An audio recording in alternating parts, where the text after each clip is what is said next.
Panic gripped Paris on July 14, 1789. Rumors spread like wildfire through the city's crowded streets. King Louis XVI was amassing troops at Versailles. He intended to crush the growing discontent among the populace. Fear and anger fueled the flames of rebellion. That morning, a mob of thousands descended upon the Bastille, a formidable fortress looming over the city. It was a symbol of royal authority and oppression. The Bastille held a meager 7 prisoners. However, for the revolutionaries, it represented centuries of tyranny.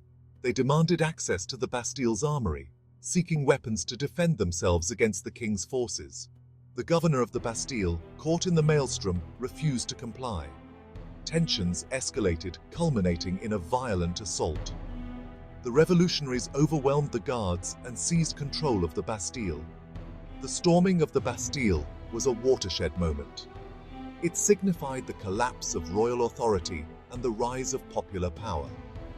This momentous occasion, forever etched in history as Bastille Day, marked the beginning of the French Revolution. The revolution would sweep away the old order and reshape France's destiny. The French Revolution was a complex and multifaceted event. It was fueled by a potent mix of social, economic, and intellectual currents. To understand the revolution, we must delve into the conditions that led to that fateful day in July 1789. France in the late 18th century was a society sharply divided, with clear distinctions between the various social classes. At the apex stood the king, Louis XVI, an absolute monarch who ruled by divine right, believing his authority was granted by God. He and the royal family lived in opulent splendor at the Palace of Versailles, a magnificent symbol of royal extravagance, largely detached from the harsh realities of everyday life for most French citizens. Beneath the king, French society was rigidly structured into 3 distinct estates, each with its own roles and privileges. The first estate comprised the clergy, who were responsible for the spiritual well-being of the nation. They enjoyed immense wealth and privilege, owning vast tracts of land and collecting tithes from the peasantry, which added to their considerable influence. The second estate consisted of the nobility, who held a monopoly on high offices in the government, the military, and the church, ensuring their dominance in key areas of power.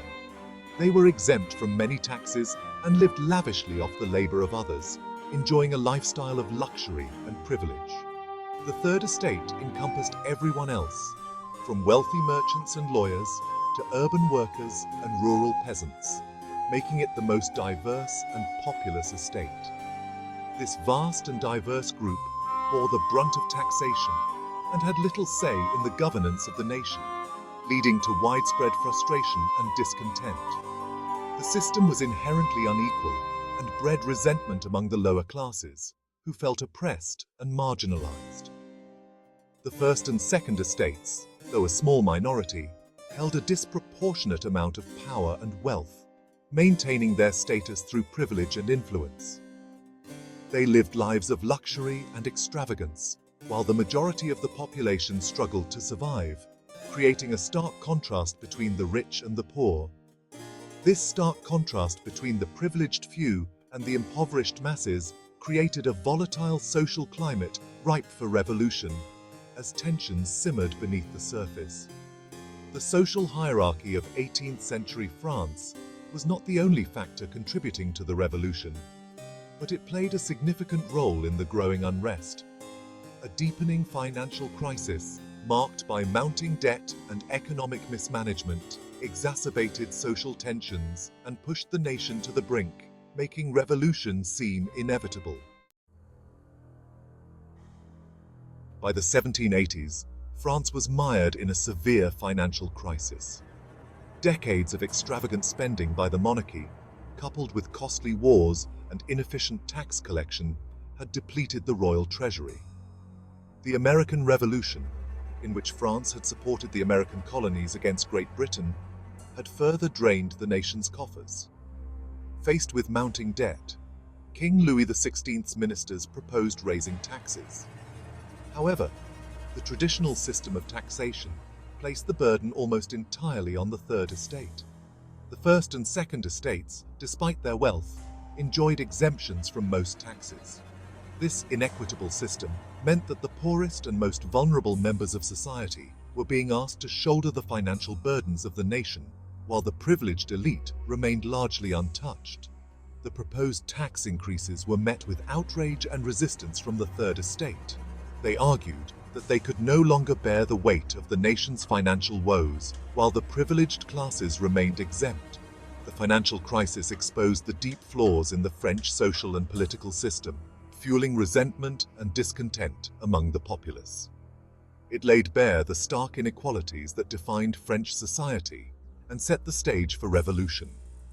The financial crisis had a devastating impact on the lives of ordinary French citizens. The cost of living soared, and basic necessities like bread became increasingly unaffordable. This economic hardship fueled popular discontent and created a climate of desperation. Section 4. The weight of injustice. The plight of the commoners. For the vast majority of the French population, life in the late 18th century was a daily struggle for survival. The commoners, who made up the largest segment of society, faced relentless hardships and an uncertain future. The peasantry, which constituted the bulk of the Third Estate, toiled tirelessly on small plots of land, producing barely enough to feed their families. Their days were long and grueling, filled with back-breaking labor from dawn till dusk. They were subject to a myriad of feudal dues and obligations to their landlords, leaving them with little to show for their labor. These obligations included paying rents, tithes, and taxes, which further drained their meager resources. In the cities, urban workers faced harsh working conditions, low wages, and chronic unemployment. Factories were often unsafe, and workers had little to no rights or protections. The financial crisis of the 1780s exacerbated these already difficult conditions. The economic downturn led to widespread job losses and increased poverty. The cost of bread, a staple of the French diet, skyrocketed. Bread, which was essential for survival, became unaffordable for many families. Widespread hunger and malnutrition gripped the nation. Families were forced to scavenge for food, and many children suffered from severe malnutrition. The poor, already living on the edge of subsistence, were pushed to the brink of despair.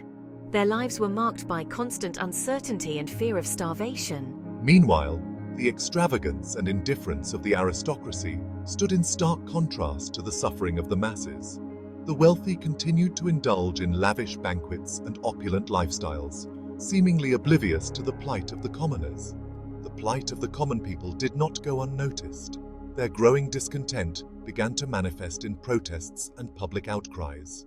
A growing middle class, composed of merchants, lawyers, and intellectuals, began to question the legitimacy of a system that perpetuated such inequality.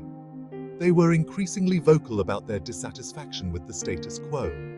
They resented their exclusion from political power and sought a greater voice in the affairs of the nation. Public demonstrations and political meetings became more frequent as they demanded change. The writings of Enlightenment philosophers provided them with the intellectual ammunition to challenge the status quo. These works inspired many to envision a society based on equality and justice. The ideas of the Enlightenment played a pivotal role in shaping the intellectual climate of pre-revolutionary France. Salons and intellectual gatherings became hotbeds of revolutionary thought. They provided a powerful critique of absolute monarchy and championed the rights of the individual. Revolutionary pamphlets and writings spread these ideas far and wide, laying the groundwork for the upheaval to come. Section 5. Seeds of Rebellion. Enlightenment Ideals. Ignite a revolution. The 18th century witnessed a remarkable flourishing of intellectual thought known as the Enlightenment. This period was characterized by a surge in philosophical, scientific, and cultural advancements that sought to challenge the status quo and promote reason, individualism, and skepticism of traditional authority. Philosophers across Europe challenged traditional notions of authority, reason, and individual rights. They engaged in fervent debates, questioning the legitimacy of monarchies and advocating for the inherent rights of individuals. Their ideas had a profound impact on the French Revolution, serving as the intellectual bedrock upon which revolutionary fervor was built. Thinkers like John Locke, Jean-Jacques Rousseau, and Montesquieu provided the intellectual framework for challenging the absolute power of the monarchy and advocating for a more just and equitable society. Their writings and theories became the cornerstone of revolutionary thought. Locke's concept of natural rights, which included the right to life, liberty, and property, resonated deeply with those who felt oppressed by the French monarchy. His ideas suggested that these rights were inalienable and should be protected by any legitimate government. Rousseau's emphasis on popular sovereignty and the social contract, the idea that government derives its legitimacy from the consent of the governed, provided a powerful justification for challenging the absolute authority of the king. His vision of a society where the general will of the people directed the state was revolutionary. Montesquieu's theories on the separation of powers, advocating for a system of government with checks and balances, offered a blueprint for a more just and equitable political system. His ideas influenced the structure of modern democracies, emphasizing the need to prevent any one branch of government from becoming too powerful. The writings of these Enlightenment thinkers circulated widely in France, sparking debate and discussion in salons and coffee houses. These gatherings became hotbeds of revolutionary ideas, where intellectuals and common citizens alike could discuss and disseminate new concepts. They inspired a new generation of thinkers and activists who began to question the legitimacy of the existing social and political order. This growing movement of dissenters sought to transform society based on the principles of equality, liberty, and fraternity. The Enlightenment provided the intellectual foundation for the French Revolution, supplying the revolutionaries with the ideas and arguments they needed to challenge the status quo. The philosophical underpinnings of the Enlightenment gave the revolutionaries a sense of purpose and direction. The growing discontent among the French populace, fueled by economic hardship and inspired by Enlightenment ideals, found its expression in the tumultuous events of 1789. The widespread poverty and inequality created a fertile ground for revolutionary ideas to take root. It was a year that would forever alter the course of French history. The revolution marked the beginning of a new era, one that sought to redefine the relationship between the government and its citizens, and to establish a society based on the principles of liberty, equality, and fraternity.